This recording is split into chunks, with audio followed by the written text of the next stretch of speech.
I will always have as a core memory that folks wanted Jon Stewart.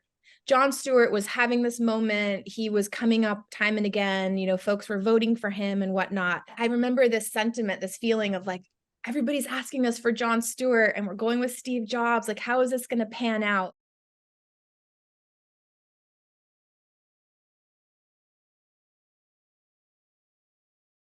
And then my dad calls me about a month before the commencement speech and says, Spence, Steve just stopped me in the hallway and he told me, what do I talk about?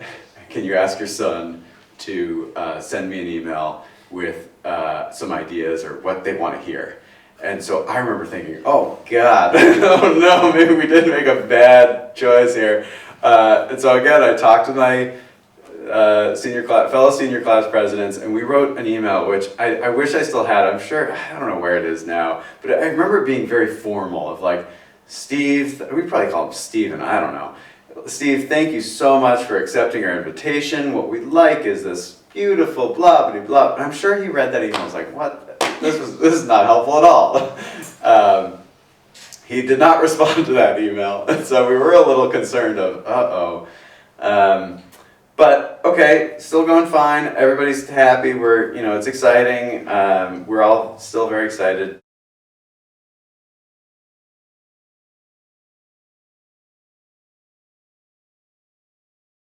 I have a vivid memory of Steve sort of being quiet and reserved, probably feeling a lot of the emotions of the, having a big speech the next day, maybe being unsure of it. So we had interacted with Steve, I guess, prior to the dinner before sitting down, but that was when he was indicating, I'm not quite sure why I signed up for this. I don't have any jokes. It's not going to go well, is basically what I'm hearing. And in my mind, I'm thinking, oh my God, we should have gone with Jon Stewart. This guy doesn't even want to be here. He's regretting it. Somebody forced him to do this.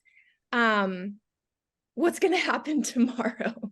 He gave us no sort of hope or, yeah, I could just tell he thought it wasn't going to go well. And I kind of got the sense that he didn't really want to be doing it, which is also, again, funny looking back on it because he delivered what was such an amazing speech.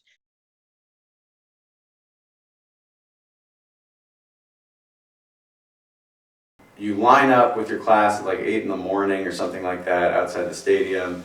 You walk in, there's a whole procession called the Wacky Walk where you're sort of encouraged to do some fun thing with groups, and some people go in costume, some people just walk in. So you get a lot of people, all the graduates are sitting on the grass, kind of on the football field, and then you have 30,000 or so parents, guests, alums, whomever, in the stands behind, and just bleacher style stands. But it is massive. This stadium is just absolutely massive. It hosted World Cup games. Like it's big. And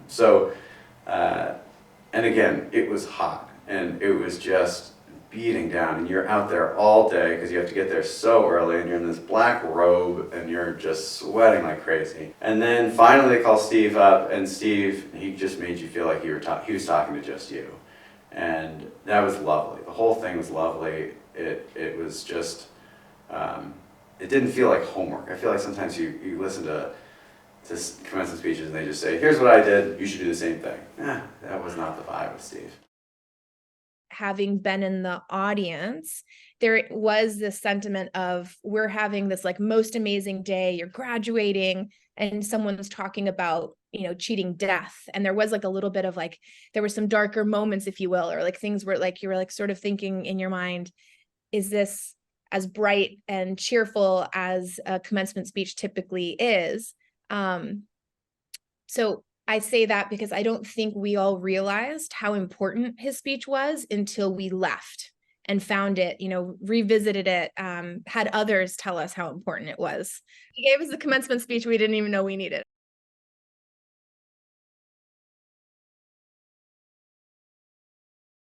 I go to my internship at Goldman Sachs in San Francisco. And I sit down and I'm like really jazzed about this, whatever. And it's like my first day. And the first thing like that I get from the regional manager, so the person who leads the office, sends out an office-wide email. And he says, everybody needs to take 5 minutes out of their day to listen to this. And he puts a link.